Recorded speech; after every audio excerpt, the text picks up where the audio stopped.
Hi everybody, and welcome on behalf of the University of York's Global Alumni Association to today's professional networking event. This time we're focusing on enterprise. Before we start, I have a couple of brief housekeeping announcements that I just need to make.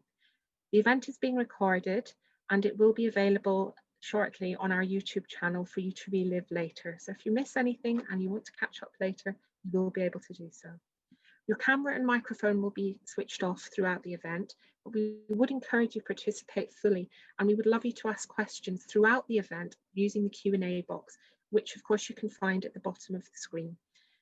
Now, it gives me great pleasure and a huge honour for me to introduce our chair for today's event, Professor Kiran Trehan, who's our Pro-Vice-Chancellor for Partnerships and Engagement at the University of York. She's also Director of the Centre for Women's Enterprise, Leadership, Economy and Diversity. Kiran, can I ask you to please begin the event for us? Thank you so much. Good afternoon, everybody. It's a real pleasure, and I'm really excited to be able to chair today's event because enterprise is an area that I'm really passionate about, and we've got some incredibly informative, engaging speakers. But let's just set the context. Why are events like this important? What's their purpose? Well, events like this are vital because what they do is provide a really exciting opportunity, not just for the speakers and our alumni, but for you as the audience, an opportunity to engage with inspiring interdisciplinary discussion about people's careers, and that kind of entrepreneurial journey for each of the speakers to be able to kind of share how they've done what they've done and how they've got there. Secondly, it gives you a wonderful moment in time opportunity to engage and develop your networks, through the speakers and through the other participants on the programme. So without further ado, I want to introduce each of our speakers and invite them to share a little bit about their career so far and the experiences of their entrepreneurial journey. And then I hope you'll ask all those kinds of questions that you want to know about in terms of engagement, in terms of networking, in terms of what it means to be entrepreneurial and why that's so critical in today's world and in terms of the future skills. So without further ado, could I please ask our first panelist, Lesley Brook, to introduce herself and to say a few words about her entrepreneurial journey. Lesley. Hi, I hope everyone can hear me and see me. And thank you very much, Kiran. It's a pleasure to be participating in this today because it's a subject that's very, very close to my heart. So just very briefly about my own background. I graduated from York way back in the 70s, so a long, long time ago. I spent quite a long time working in a big corporate, largely in sort of HR talent area. And I got very interested in the whole topic of diversity and inclusion and what was going on in particular in big global organizations. So I became the co-founder of a company called Brook Graham, which is a global diversity and inclusion consultancy firm. We worked all around the world helping largely big corporates with some of the really difficult challenges about how do you identify diverse talent and create an environment where that talent can really thrive. The topic of enterprise and why it's so close to my heart, I wrote down two things when I was asked that question. One is the word idea, and the other one was the word risk, because I think at the heart of any entrepreneurial journey is there's a nugget of an idea about a service, a product, a way of engaging with a marketplace. And at the heart of it, there's an individual or a group of individuals who are prepared to jump in and take a risk. And I think from that flows energy and creativity and all sorts of fantastic things, which are so important to the world that we live in today. Thank you so much, Lesley. And we'll come back to pick up on a couple of points that you've raised, particularly around diversity and inclusivity and why, in business we need that. And the second one about entrepreneurialism and taking risk, how do those things kind of sit comfortably as we try and forge, future careers within that? So thank you. I'd like now to introduce our second speaker, our second panelist, and that's Anupam, founder of Octaloop. Anupam, welcome. Hi, Kiran. Thank you very much for inviting me to this. Yeah, so I graduated from York back in 2012, and it's been quite a ride since then. I worked for a couple of startups soon after I graduated, and this enterprise thing has always excited me. So I just decided and jumped the ships and decided to start my own startup. But it didn't go as planned. So I ended up selling my first startup to one of the investors back then in 2015-ish. And then I tried to just learn more about the industry that I was most excited about, like which was blockchain at the time.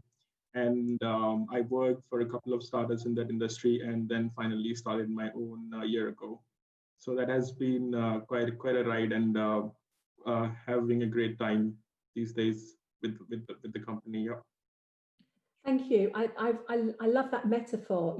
Having a great ride, and Yeah. often when we talk about enterprise and we talk about entrepreneurialism, we talk about passion. And you've highlighted how you followed your passion. And when we have the wider panel debate, and particularly kinds of questions from the participant, I'd like to kind of explore, how do you manage, when you set something up and it doesn't quite go to plan, you have to kind of pick yourself up. So how do we learn, from failure in enterprise as well as from our successes? So just keep that one in mind, because I want to, have that as an underlying thread. And then our third panelist, I'm delighted to welcome Dr. Max Noble, CEO of Visformatics. Max, a warm welcome. Hi on screen. Thank you, Kiran. Can you hear me okay? Yes, thank you, Max. Yep. Brilliant, brilliant. Thank you very much for the invite. I'm a drug designer. That's where I started my life, as a medicinal chemist, but soon got tired of working in the lab and always had an entrepreneurial spirit.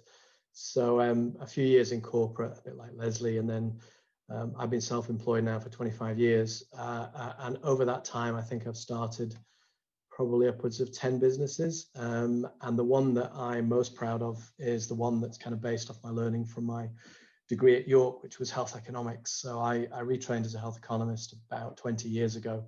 And right now I and my multidisciplinary team of data scientists, health economists, medics, and software engineers, we provide consultancy at scale to global organizations and build technology platforms. And I have to say the last year has been, as Anupam put it, a hell of a ride, because COVID has created a mass need for strong analytics, data science, and data visualization. Really to inform people and keep them away from the fake news. So I have a very atypical risk profile. If everybody goes in one direction, I tend to go the other direction. And I've had some spectacular fails. And you're absolutely right. Learning from those is key. So that's me. Great. Thank you so much, Max.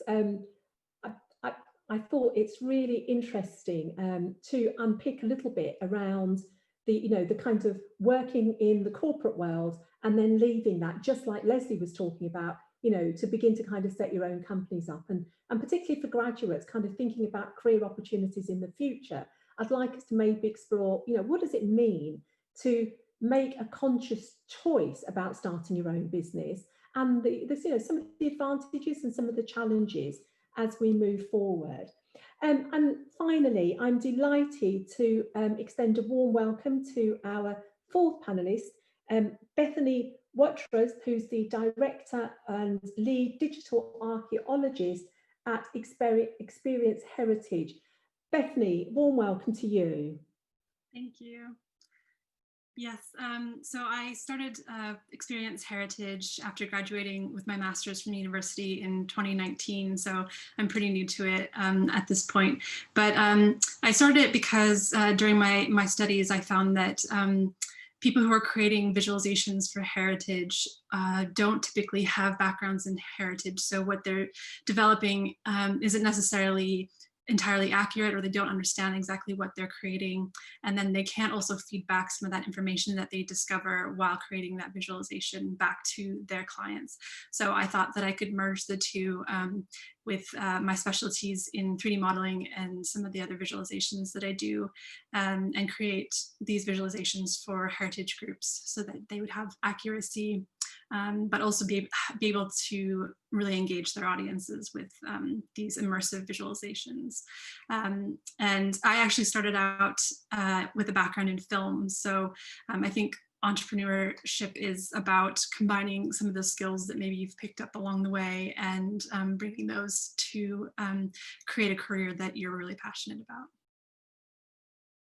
Thank you. And it's really lovely to have somebody who's, you know, relatively a new graduate, you know, as part of that, and, you know, been able to kind of share, you know, I was struck by what Lesley was saying, you know, depth, years of experience, but actually blending that in with the next generation, which I think is so critical. Thank you for that.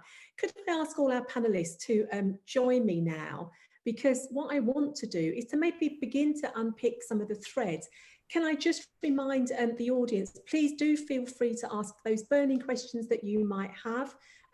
If you would like to put them into the question and answer session, I'll pick those questions up from you. But one that I really do want to pick up with all the panelists is this one about passion. Each of you have spoke about the importance and the drivers that motivated you. So could you say something about, you know, how that passion has helped you get to where you are, and the advice that you would give others, you know, in terms of your entrepreneurial journeys. Max, let me come to you first. Okay, thank you. Yeah, I think passion could be supplanted by the word drive. I get up ridiculously early, and I like to start the day, you know, sort of knowing exactly what's going to happen. And then it changes, and you just adapt. And you know, the word agile is used. I'm sure Anupam will know this in the world of tech. But you know, being an entrepreneur means being agile, adaptive, but above all, having this belief that you can succeed, because the world is a tough old place. So you've just got to, you know, really dig deep sometimes and follow your heart. You know, there's millions of armchair entrepreneurs out there willing to give you advice, but I seek my advice from like-minded entrepreneurs. It's a lonely place running your own business. So, you know, having events like this where you realize that, you know, you're not alone. It's cathartic hearing other people's stories. So, you know, business networks are key. Alumni networks are absolutely critical. And it's where you get great ideas, and businesses evolve. Lesley will agree that, you know, she's probably changed her business over the years. Anupam will change his, Bethany will change hers. So, you know, I started out with one vision, and you know, I have new ideas every single day. So that passion and drive is just to innovate and create. And one thing that drives me beyond everything else is developing other people. You know, my team are now much smarter than me, and that gives me great pleasure. Also great stress, but great pleasure. Thank you. That's really insightful, Max, because, you know, all my research shows, you know, the importance of that agility, the importance of innovation, you know, and also for kind of new graduates, ensuring that we're developing, you know, entrepreneurial mindsets, not simply because you may want to start your own business, because actually that's what large businesses are looking for. That's what public services are looking for. That's what the third sector. Anupam, let me come to you, because both you and Bethany have, you know, kind of been through the usual university trajectory and then made some really informed choices about the direction of your careers. Tell us a little bit about, you know, that journey and, you know, the highs and lows of that. And again, you know, I'm thinking of the participants, you know, what would be your advice to them? Yeah, sure. So I completely agree with Max when he said having the drive is absolutely necessary when you're going about starting your own startup. In terms of my experience, I can say that the first startup that I started failed tremendously, and I exited within a year. And then I was just got back in the working zone, and I started working for a company full time actually. And I was just finding how I can start up, when and how I can start up again. And I'm sure you guys will agree that, you know, once the startup bug has bit you, you just want to do it again. I'm not sure if you can go back and start working for someone else again. So yeah, I mean, it was a defeat that I took. But then again, when I was working full time, I was just always thinking what I'm passionate about. What is it that my interests are? And I found that, you know, I'm really, I got really excited about Bitcoin and blockchain and the difference that it has and the potential it has, and it can put a dent in the financial industry as we know it. Some people compare Bitcoin and blockchain as important of an innovation as the internet, but it is a very new technology. So what I really did was I could not quit my job and just jump the ships and start again, because I was just too afraid to start again. So I started small. I started very small. I built a community in New Delhi, where I am right now, and I started interacting with people. Like Max also mentioned, it is very important to build networks. So I was just very careful going about this time. And I made sure that I'm making the right decisions. I interacted with people, made networks, talked to a lot of people in the industry before I decided that this is what I want to do for the rest of my life. But like, you know, like Max, again, sorry, I'm referring Max too much, but like he also mentioned, like, you know, I might change course in the future, but I'm really enjoying what I'm doing right now. And it of course was, like, you know, a roller coaster ride. Like I said, there are ups and downs. Their clients always, you know, not agreeing with your strategy, and you might want to convince them, and they might, you know, just let you be, and they might just say no, and you might face a cash crunch sometime, and then you just have to sail through. And hiring the team is one of the best, like one of the most important decisions that one entrepreneur can make. I always look out for people who are much more smarter than I am, and much more capable than whatever I can do. So that strategy has served me well so far, and we are still looking to hire more people. So I'm very careful, because we are still a very small team, still less than 10 people. So just looking forward to onboarding new people in the company, and you know, taking this ride with them. Thank you. That's really helpful, because I think it's so important to be able to, you know, being entrepreneurial and starting your own company doesn't have, you know, just happen. And it's lovely to hear your story, you know, in the same way that Max had been talking about, really, in, you know, the knowledge that you pick up by working in those kind of large organizations, and then beginning to kind of work out, you know, sort of what drives you. Bethany, let me come to you, because I just want to pick up on that theme. And then Lesley, I want to come back to you about what we learn, you know, both from working in the corporate world and how we then implement that, you know, in terms of our careers. Bethany, talk to us a little bit about what's helped you on that journey. You know, so again, I'm thinking of the kind of participants, you know, the audience. If they were thinking about doing that, you know, they've got careers, they're kind of currently working, but they have this thing in the back of their mind, you know, I'd like to kind of set my own business up. What are the kind of, you know, key advice that you would give them from your experience of having, you know, done it? Sure. Well, first of all, I would suggest connecting with the university and the enterprise team, because that's what really got me started. And they have so many connections and good advice and just opportunities that you can follow. And I think I'm somebody who says yes to everything. And I think that's really important when you're starting a business, to seek out opportunities and just jump feet first sometimes, because you just kind of have to take risks and see where things will lead you. Working with the enterprise team with university, they set me up with phase 1, which is an incubator space at the university. And through that, I've had so many different connections and opportunities.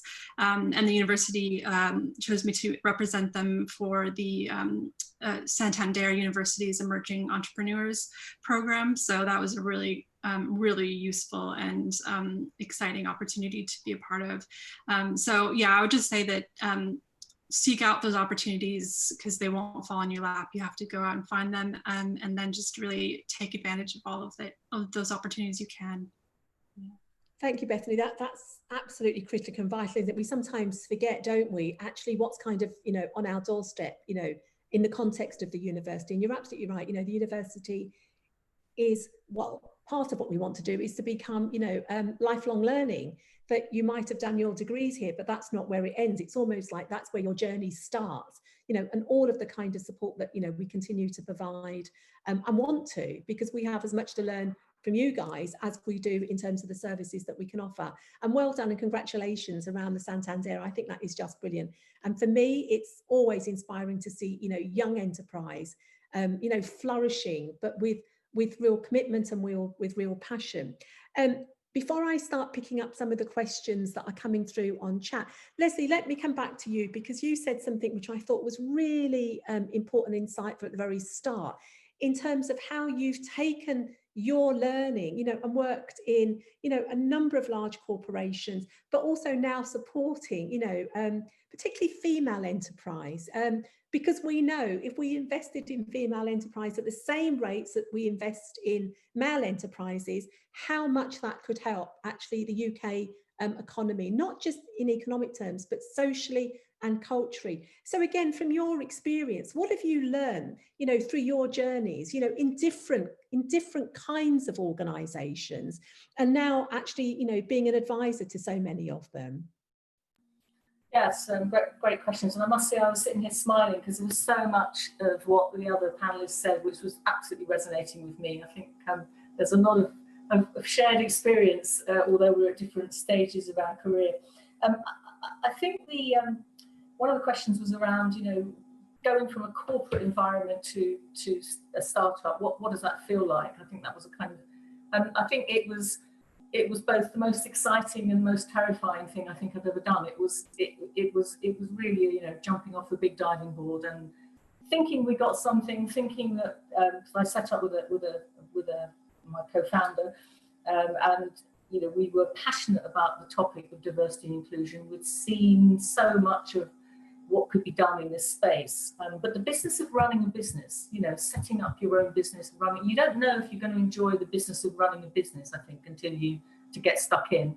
And I think all the words that various people have used about, you know, it's a wild ride, and you say yes, you explore, you're constantly alert.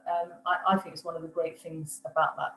I think to your question about female entrepreneurs, I mean, I think there's a huge amount that's been learnt painfully slowly, actually, in big corporate organisations around the world, not just about gender, but about all aspects of how do you really see and release talent which can be inadvertently blocked, be that talent, you know, that's female or people from different ethnic backgrounds or different sexualities or whatever.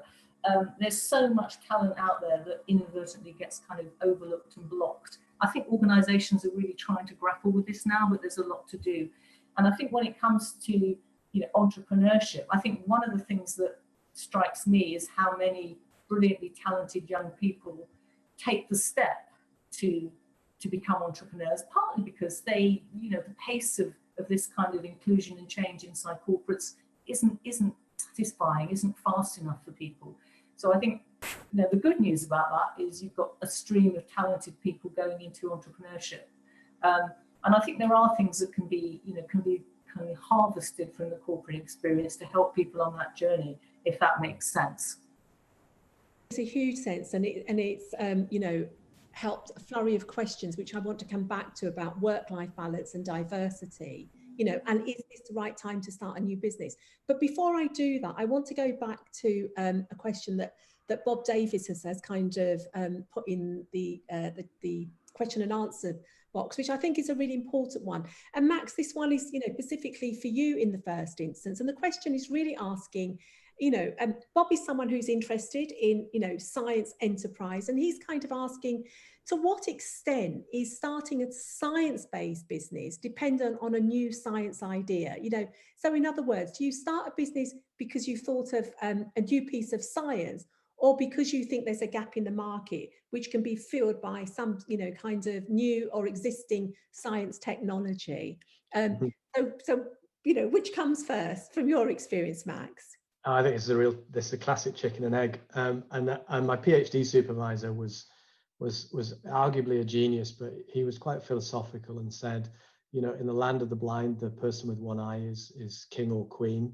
And I think, to answer Bob's question, I don't know what science and where, because different parts of the science spectrum, obviously technology, computer science is moving at pace, biology, bioinformatics, again, moving at pace. So what I'd say to Bob is email me. I'll take him through a dragon's den. We'll sign a non-disclosure. And if I can help him, I would. It's a great question.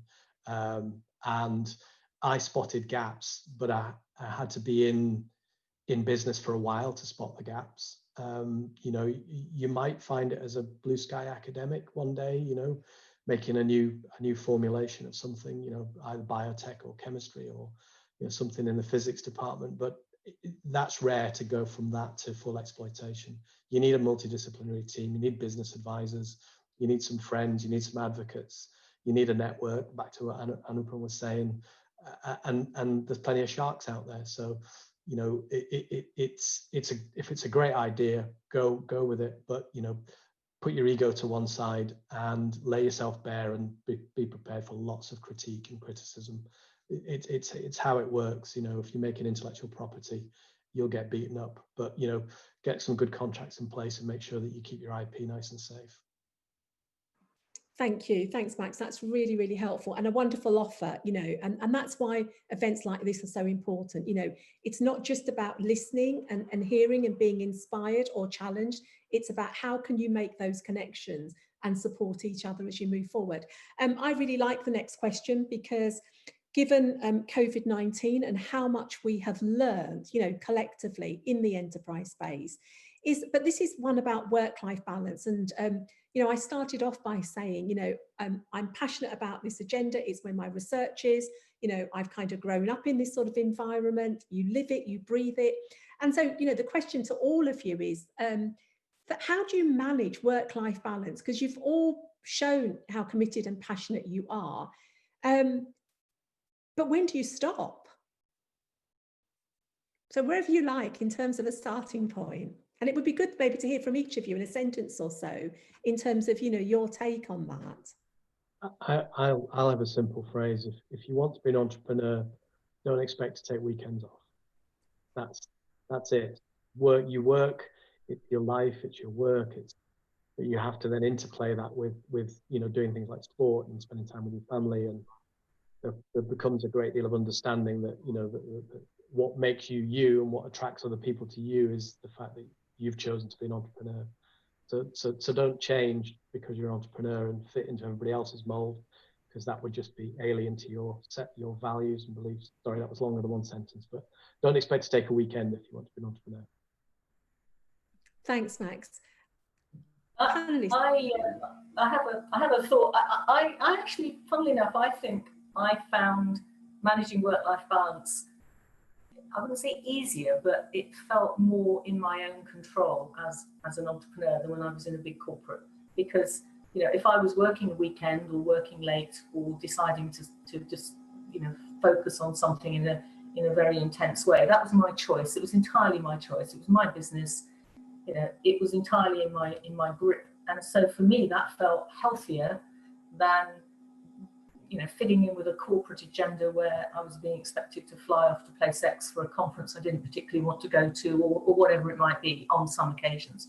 So I think, you know, you've got the ball. If you're the entrepreneur, you've got the ball. It's your choice, and because it's your passion, which comes back to the thing we were talking about.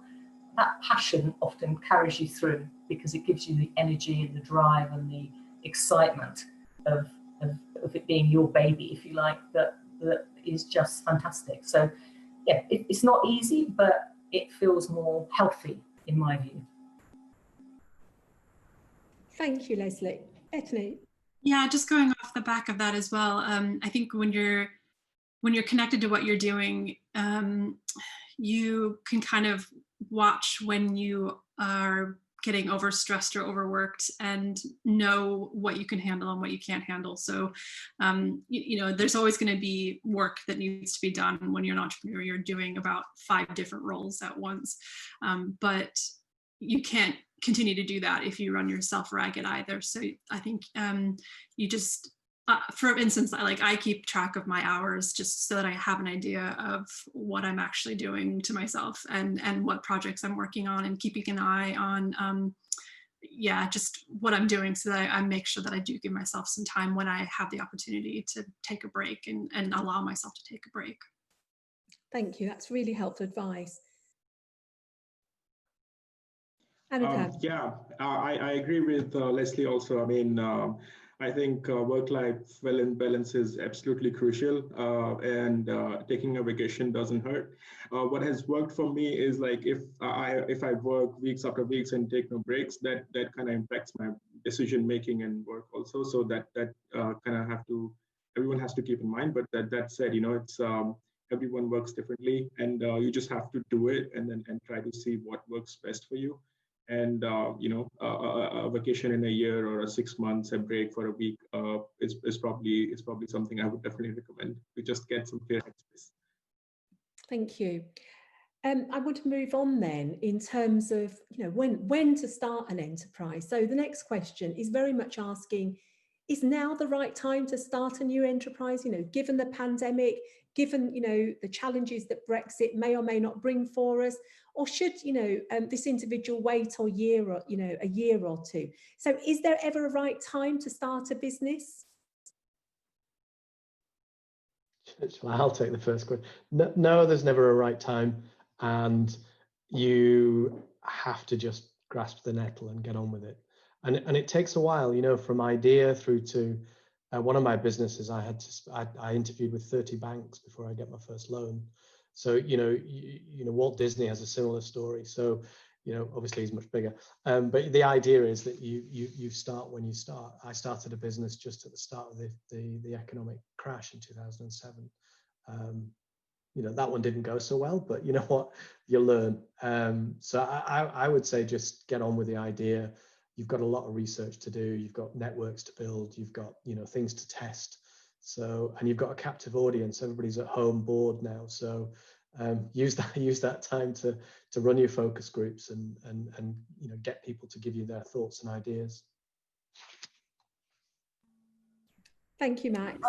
I'd agree that there is no ideal time. I absolutely agree with what Max says. I think in terms of right now, it's obviously an incredibly torrid time for the UK and for the world for all the reasons we understand. But in that turbulence, there are undoubtedly you know, opportunities and needs and new needs emerging. So I think my advice would be, if somebody's got the germ of an idea and a spark of passion about something, I would absolutely start going with it now. Because if you wait for the perfect conditions to emerge, my guess is they'll never emerge. So my sense would be, get stuck in. Thank you, Lesley. And then, you know, Bethany, if I could come to you next, because, you know, you recently started one, you know, sort of almost kind of a year ago. Was there a right time? I agree with everyone else. Yeah, there's not really a right time. I think you learn as you're building the company. So if you are going to wait till it feels right, it's never going to feel right. So I think jump in and just start doing as much as you can, even if you can't maybe open doors or whatever it is, the kind of business that you're running.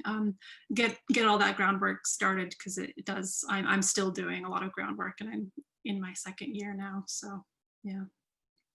Thank you. So the theme that's emerging is there isn't a kind of right time. Is there anything else that you want to add to the debate in terms of if this is the right time, Anupam, you know, to start a business? I guess some would argue this is probably the best time to start a business in certain industries, for sure. But like, if someone is really passionate about the idea, I agree with everyone. There is no ideal time. There is no waiting. You can always start, and you have so much research to do, so much A/B testing to do. something that Peter Thiel recommends that we also do at our company is like whenever we come with a new idea, we sit on it and we keep thinking about it for like a couple of weeks. And then if our excitement level is the same or it has gone up when we got the idea, then we probably pursue it. Otherwise, how ideas come about and then people just think they're boring and they might not work, then it's not probably worth giving your time and energy and money into. Great, thank you. I now want to group a particular theme that we started out with, and Lesley, you talked very committedly about the importance of inclusivity and diversity in enterprise, and there's a couple of questions around that theme. So let me just kind of go through the questions, and then we can have, I hope, an engaging, discussion about it. One is, how do we ensure inclusivity and diversity in an enterprise? And James Stockdale has put a really, I think, an insightful observation. So let me just kind of read out the gist of that. James is saying he recently started a new enterprise at the university in terms of a spin out. They're really committed. They have an inherent environmental aim. They're passionate that right from the outset that it has an ethical, equitable and inclusive way. However, the challenges are always around the pressure, to succeed economically, which can feel like everything must be sidelined. So, they're asking for kind of any advice, particularly for their business, which is rooted in STEM, in terms of, the challenges to make sure that diversity and inclusivity lie at the heart, and isn't compromised, and I've done a lot of research in this area, and I make, the research evidence, shows when you have diversity and inclusivity, businesses perform better, not just financially in terms of economics, but in terms of customer bases and the decision. So we know what all the arguments are, but there's often this kind of, increasing pressure. How do you make that happen, particularly, in small to medium-sized enterprises? Lesley, let me come to you first, because I know, the extensive work that you've done in this area. Yeah, I mean, fantastic question, an important question, and as you say, there's a sort of the question I think addresses the gap between the aspiration of we want to be inclusive, we want to be diverse, and we're trying to deal with lots and lots of tough pressures day to day, which doesn't make that easy. I think your point around, there's just so much research now from so many different environments to say actually, diverse teams and inclusive environments ultimately produce, more innovation, more creativity, more productivity. So, they're more successful. I think to come to the question of, how do you try and make that happen? If you are the leader of even a small enterprise, I think, unfortunately, you've just got to hang on in there, really. You've got to try and recognize that, it's very easy to default to, well, we've got this small group of people who are all very homogeneous and we work well together, and that's the pressures mean that we're going to do that. I think you have to really try very hard to keep your eye on the ball of what the research tells us, which is, medium term, longer term, you are going to be likely to be more successful if you've got a broader range of experience, a broader mix of perspectives, bringing talent to the table, looking at opportunities and challenges that you're dealing with. If you're talking about that question inside big corporates, you have, ultimately the buck has to stop with the very, very senior leadership to say, we are just going to push ourselves on this journey. I think for small enterprises, it picks up a thread that we've talked about today, which is people talked a lot about, how can you combine skills and talents from, not necessarily people you're employing, but, your networks, your collaborations. There's lots that you can do to combine skills and talents and address inclusion in that way. That's not necessarily bound by an employment model, if I can say that. Does that make sense? Yeah, thank you, Lesley. That's kind of really helpful. And I know, having read, some of the work that you've been doing in this area, and really, kind of showing leadership in putting kind of diversity and inclusivity at the heart of what we do and not seeing it as some kind of governance or compliance, which is the mistake, you know, many kinds of people sort of make within this context. And it's so relevant, you know, particularly now, because young people are voting with their feet in relation to the kinds of businesses they want to operate in and work in. Panelists, any other reflections on that? Because I've got several other questions which I want to kind of go through, but anything else that you want to say that might, you know, be different to what Lesley's articulated? Max? I wouldn't say different. You know, as an owner of a business, then, and I think James is in the same boat, you've got to stick to your beliefs and values. And when you start out and there's two of you, that's about as diverse as it can be. But as you get further into business and hopefully become successful, you have to make the business attractive.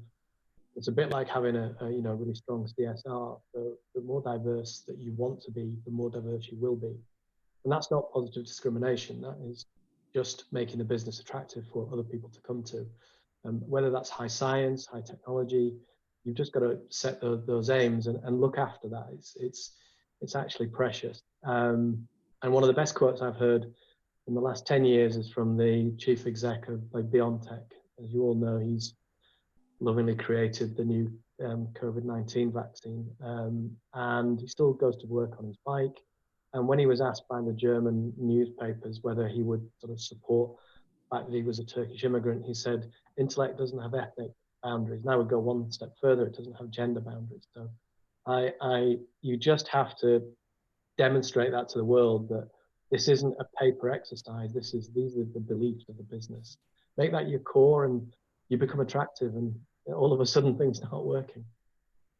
Thank you. I think that those insights are really, really helpful, because, you know, this is the one area that there always seems to be, you know, a stuckness on, and you know, people often think of it as an either or. And Max, I think that kind of example that you've just illustrated, you know, is about you know, inclusivity at its best for all the right reasons, you know. And as we move forward, let me shift the dial a little bit, because I think, again, this is a really interesting question, and we don't often, you know, talk about this. You know, we often present the entrepreneurial journey as a really positive one. We've talked about the politics of disappointment. You've all talked about when something doesn't work and yet somehow you've managed to pick yourselves up. The question is, how do the panelists deal with dips in their confidence and learn not to take the criticism, you know, of their companies to heart? So these are enterprises that you have set up. You have put your heart, your soul, and your money into them. And as you've all articulated, you've had highs and lows. So yeah, how do you manage that thing about, you know, your own confidence, you know, and the politics of disappointment, as I call it, you know, and criticisms that often come with this? Anupam, if I start with you. Yeah, sure thing. So at Octaloop, we take criticism within a very open mind. We don't right away implement something if we are getting critiqued about it, but we do have an open discussion about it and see like what kind of changes we can make to address that issue. Whether it be technical, whether it be some feature, or whether it be like outright changes that they want in the app, we really do have a discussion about it. And yeah, I mean, I'm sure like that might go beyond our belief system, but if they're giving you some constructive feedback, we really do talk about it, and we have in the past implemented those as well. And then as a thank you, like, you know, we really do go beyond our way to thank the person who has come out of the way to, you know, critique us in a positive manner. Yeah. Thank you. Bethany. Yeah, I love this question because it's a really important one. You're not automatically going to be gifted with confidence when you start a business, but I think what's important is that you remember that failure is a learning opportunity. I know everyone says that, but and failure in business is going to happen. You just kind of have to expect that it's going to happen and see it for the learning experience that it is. and that it's not about personal failure. It's just it does happen, and you learn from it. And I think that's the same with criticism.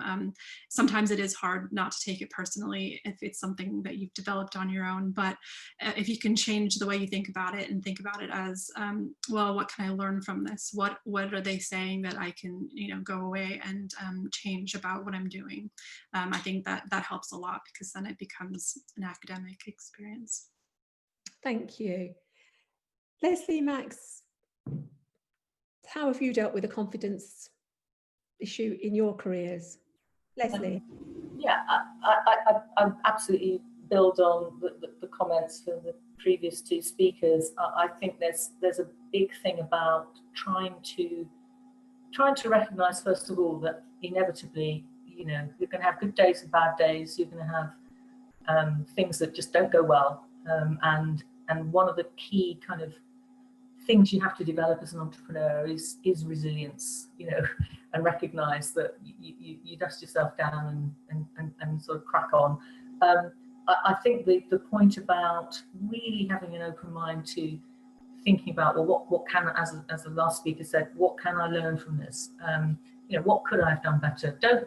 Once somebody said to me early in our journey, who was trying to help us, they said, don't let your ego get in the way of what it is you want to achieve. And that's something I used to remember sometimes and think, yeah, that's right, because I'm reacting emotionally to perhaps something that's not gone well, but actually I need to put that in a box and then think about, right, what can I learn and how can we build on this? And I think, just keep doing that. I think the other thing I would say is I found it personally very important. I was working with a business partner, and to have a very good network of colleagues around me that, you could chew things over and get a perspective sometimes that you couldn't necessarily get on your own. So that was also very important. Thank you. And then finally, Max. Yeah, I think I'd echo all of those. And yeah, good days, bad days, terrible days. Sleep is really the cure for me. I can't process emotions at all when I'm tired. So try and, when I know that it's not working, go and have a sleep if possible. And I think remain vulnerable. It sort of talks to Lesley's point about your ego. Your ego will be your downfall. It's good to have belief, but remain vulnerable to criticism. Some of it's malicious, some of it's meant for good. So that the art is deciding which one you're going to take on board. And there's always a big debate about being thin or thick-skinned. I think entrepreneurs are like chameleons. One day it's thick, one day it's gone. And every day is a new day. So that side, I know if it's bad today, tomorrow I'll wake up and it's a new opportunity, a new way to reshape, rethink. And as Bethany said, that becomes an academic exercise. So I've been doing this for 25, 30 years now. So I've got a little bit more of those iterations than Bethany, but she'll make the same journey as we all do. That was it. So thank you. And it's really lovely, because that wonderful kind of common theme, we don't often talk about, the emotionality, and our emotions, and building in not just reflective processes, but critically reflective processes, and I use this phrase, the politics of disappointment. We learn how to manage our successes, but very rarely do we learn, how to manage our disappointments, and it's the coming together of those. I want to finish on a final question, which is a big question, and it's always a big question, when we've only got, a few minutes left, but I'd really like to get your take. And this builds on an earlier question, but has come up again. So I want to kind of raise it one more time, which is, do you need to have a big idea to be an entrepreneur?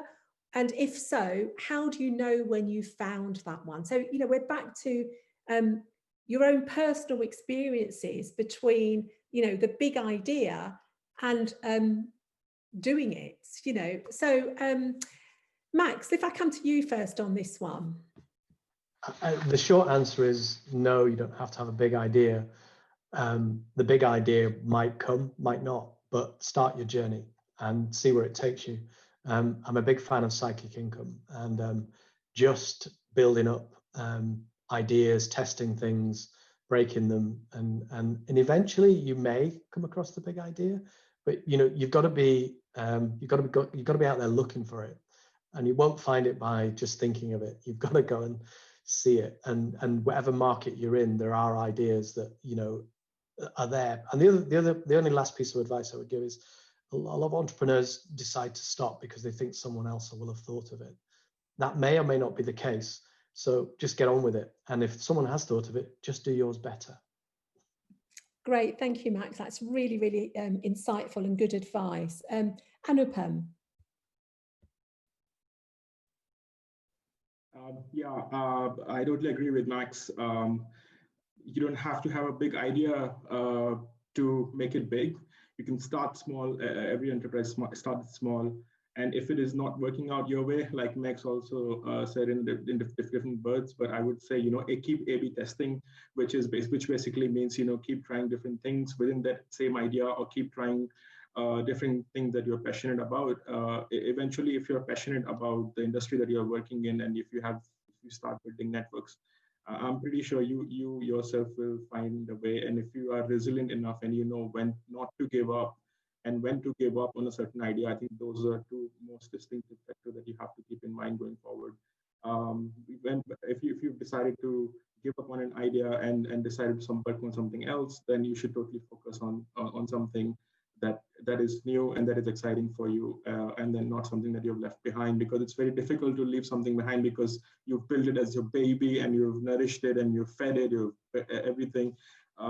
So it's difficult to start something new, but keep going and start. It doesn't have to be big at all. Start small, grow gradually, and you might make it someday. You never know. Thank you. And building on that, I want to just take another two questions before we conclude. I think this is a great one. And if we have the answer, if you've got the answer to this one, I think it's going to be superb. So what kind of business does the UK need nowadays in terms of new enterprise? Lesley. Gosh, that's I'm going to connect that with the last question, actually, because I think the thing about if you're sitting there sort of with a cold towel around your head waiting for the one big blockbuster idea to come to you, that's the wrong thing to do. I think absolutely the last comment. You evolve. You might have a nugget of an idea, and you go on a journey, and you test, and you explore, and you find out, and you hone, and you improve, and you connect with customers, and you build up, and it might turn into something huge, or it might not. But so in terms of this question, the UK needs a myriad of businesses. There's so many opportunities out there, and as I said, I think when we were talking about an earlier question, the very scary turbulence that we find ourselves in now, for all sorts of reasons that we understand, I think offers opportunities for the people that are prepared to be brave and start just exploring. And if you want to find out where those opportunities are, just start talking to people. Start talking to people in your network. And I think, if my experience is anything to go by, all sorts of ideas will start to emerge as to, well, this could be something that nobody's doing, or nobody's doing it very well, or perhaps this piece could fit.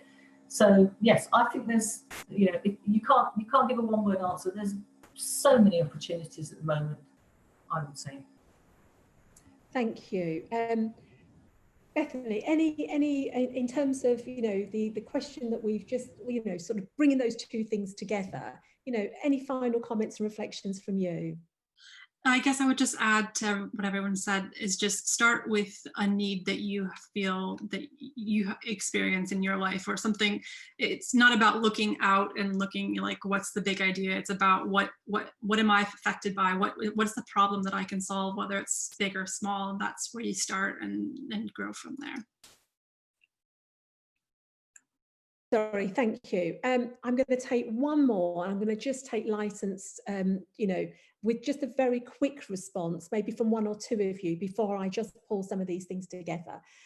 We've had a last question, which is, would the panel agree that a sustainability strategy is now a must for all enterprises? I'll take that. Thank you, Nick. Yeah, 100%. This should be your core value set. This, without a doubt. And sustainability has so many different attributes. So, you know, being efficient, being effective, being respectful of people's time, you know, reduce the burden on carbon miles, let people work from home, you know, just come up with, there's a million ways to solve this. But again, it comes back to the whole diversity piece as well, that you must believe in diversity. So yeah, that probably summarizes that. That's brilliant, thank you. And on that note, I'm going to just pull some of these themes together before I hand it back to Kayla. Thank you to the panel. I think, you know, you have taken what a really rich and eclectic set of questions, you know, which have been about not just in terms of your entrepreneurial journey, but helping people think through about future ideas, the kind of innovative space that they ought to work at. What's the role of diversity and inclusivity and sustainability, you know, in the future of enterprise? But not forgetting the emotionality of entrepreneurial lives and entrepreneurial journeys. So thank you both for your authenticity, for your sharing, you know, your journeys and your experience, but doing it in a way that is not just simply engaging, but is insightful and allows others not simply to learn, but be really, really kind of reflective. So I love that notion of helping all of us think about how we make enterprise everybody's business. So a huge thank you on behalf of the university. And I can't have thought a better way of spending, you know, my annual leave today, but it was just so important. And I think it's lovely to see the passion and the commitment and the challenge and the drive, because if we support enterprise of the future, then we will make enterprise and diversity everybody's business. Thank you. Kayla. Thank you so much, Kiran. Thank you especially for giving up annual leave today to come in and chair this panel for us. It's hugely appreciated. And thank you to our fantastic panel as well for taking time to volunteer for the university to help spread the words of enterprise, diversity and so forth amongst all of our alumni and friends of the university. I just, to close, would like to say that, as you know, we've been recording this event, so it will be made available on YouTube later, and we'll share that link with you if you want to revisit anything. Our next our next professional network event is actually on sustainability, and that takes place on the 16th of February. So do keep an eye out for an invitation to that event as well. So it just remains for me to say thank you again to everybody for giving up their time and for taking part today.